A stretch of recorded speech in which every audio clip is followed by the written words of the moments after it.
నా ఫ్రెండ్ నన్ను ఎలా తిడుతుందో అసలు చాలా తిడుతుంది.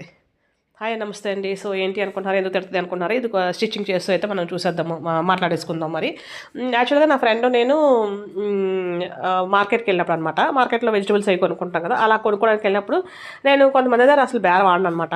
కొంతమంది దగ్గర మామూలుగా ఏదో క్యాజువల్గా బేరం ఆడతాను, అంటే మనకి ఎంత వీలైతే అంతవరకు నేను బేరం ఆడతాను. సో అదే ఎందుకు బేరం ఆడను అంటే నేను చెప్తాను. సో తను ఏమంటే అదంతా మనకు సంబంధం ఉండదు, మనం మనం కొనుక్కునేటప్పుడు మనకి ఎంత డబ్బులు మిగులుతుంది అనేది మనం బేరవాడుకొని చూసుకోవాలి కానీ అని తను అంటూ ఉంటుంది. యాక్చువల్గా ఏంటంటే అక్కడ మన మార్కెట్లో చూస్తే చాలా ఓల్డ్, అంటే బాగా ముసలి వాళ్ళు కూడా ఈ వ్యాపారం చేసుకుంటూ ఉంటారనమాట. సో వాళ్ళు ఏంటంటే డైరెక్ట్గా ఊరి నుంచి, అంటే పల్లెటూరులో పంటలు పండిస్తారు కదా మన రైతులు అలాగా. సో వాళ్ళు కొంతమంది డైరెక్ట్గా తెచ్చి ఇక్కడ అమ్ముతూ ఉంటారు. సో దానిలో చాలామంది బాగా ఓల్డ్ ఉంటారు. అంటే ఇప్పుడు జనాలకు చాలామందికి మార్కెట్లో అసలు కొంతమందికి అయితే మీరు నమ్ముతారు లేదు, కొంతమందికి అయితే అసలు మార్కెట్ ఎలా ఉంటుందో కూడా తెలియదు. ఎందుకంటే చాలామంది ఏంటంటే ఆన్లైన్లో తీసుకుంటారు. ఆన్లైన్లో తీసుకోవడం తప్ప రైట్ నేను ఇది చెప్పట్లేదు, నా కాన్సెప్ట్ అది కాదు. కానీ వాళ్ళకి అసలు ఈ మార్కెట్ అది ఎలా ఉంటుందో కూడా తెలియదు. సో మార్కెట్కి డైరెక్ట్గా వెళ్ళినప్పుడు మనకి ఈ ఎక్స్పీరియన్సెస్ అన్నీ తగులుతాయి అనమాట. బాగా ముసలి వాళ్ళు ఉంటారు, కొంతమంది అయితే పాపం చాలా చిన్నపిల్లలు ఉంటారు.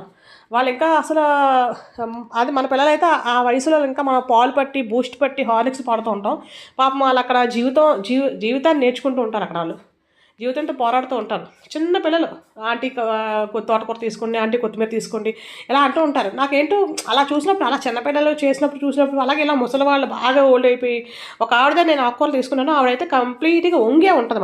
మనిషి నిలబడ్డానికి కావద్దు, అంటే అంత ఏజ్ అనమాట. నాకు తెలిసి 70+, 80+ అనుకుంటా. బాగా ఓల్డ్, ఇంకా అసలు ఆ బాడీ మీద ఒక ఫ్లెష్ అనేది కూడా అసలు ఏమి ఉండదు, మనకి బాగా దుమ్ములు కనిపిస్తాయి అంతే.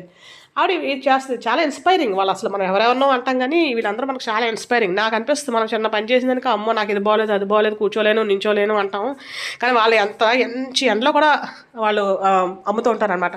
సో నేను ఎవరి దగ్గర బేరం ఆడను అని అన్నాను కదా, నేను వాళ్ళ దగ్గర నేను బేరం ఆడను.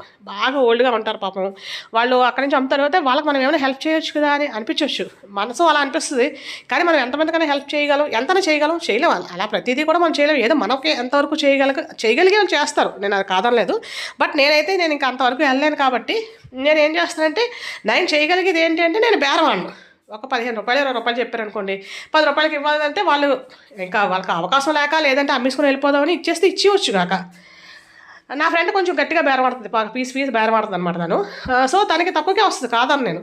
కానీ ఆ 5 రూపాయలు 10 రూపాయలు మనకి ఏమొచ్చేస్తుంది అని నాకు అనిపిస్తుంది. వాళ్ళ పాపం ఎంత కష్టపడి వస్తుంది, నేను ఆల్రెడీ బేరమాడను. దానికోసం నా ఫ్రెండ్ తిడుతూ ఉంటుంది. ఎవరిది కరెక్టో మరి మీరే చెప్పండి కామెంట్ సెక్షన్లో. Thank you for watching.